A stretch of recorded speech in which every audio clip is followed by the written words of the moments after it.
from West Africa. I moved to Rhode Island actually in 1998, and I came here to go to school, Johnson & Wales. I had to learn English from scratch. And I think for the first 6 months when I went to Johnson & Wales, I had to do ESL. Well, I chose to come to the United States because it was, as they said back in the days, the El Dorado, the dream, the land of opportunity, the land of dreams. And I was very ambitious.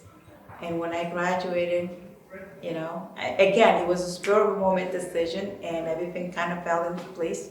And I took the opportunity to come. You know, it's always been a dream of mine to own land or real estate. Time went on, I was just looking up real estate and then saw that this was the opportunity of owning something of my own.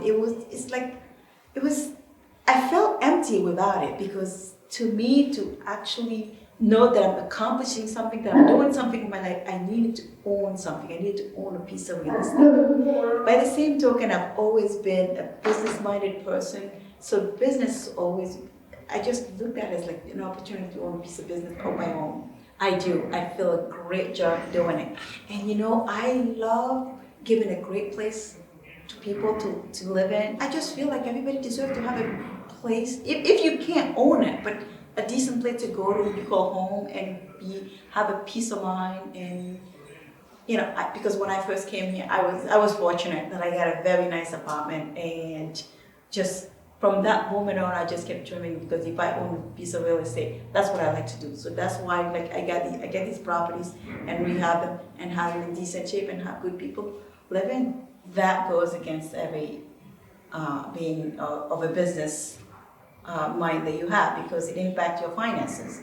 So if you don't have the right finances, the bank will not trust you, and you know, your business model collapse as a result of that, because you're not able to hold your end of the bargain. They don't understand that we are a business like any other business.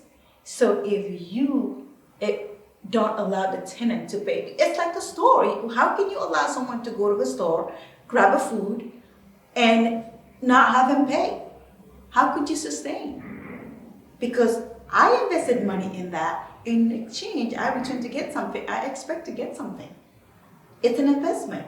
I don't have the capacity to go in and just pay that building cash and then just move on. No, it's a 30-year note, and I do need to stay honest and then keep my end of a promise. And they need to understand that it's a business. We don't have the cash to go out and then buy the building and then just sit and then just collect free rent. No, there's a lot of expenses associated with this. And so we count on that money to do so.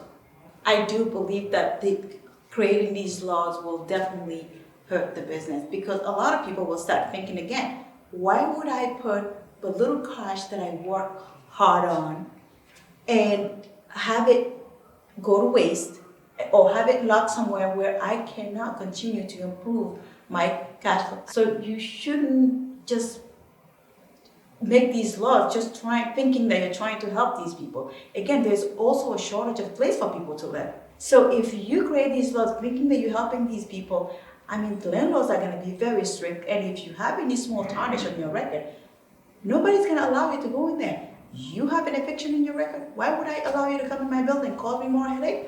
I don't think so. I like them to know that, you know, many landlords like myself, we want to provide a decent place to live for everybody.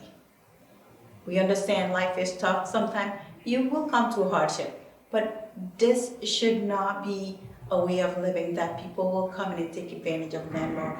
People that are very conscientious, trying to give a decent place for people to live, don't create a mess for all, because you're not really going to help the people in the long run.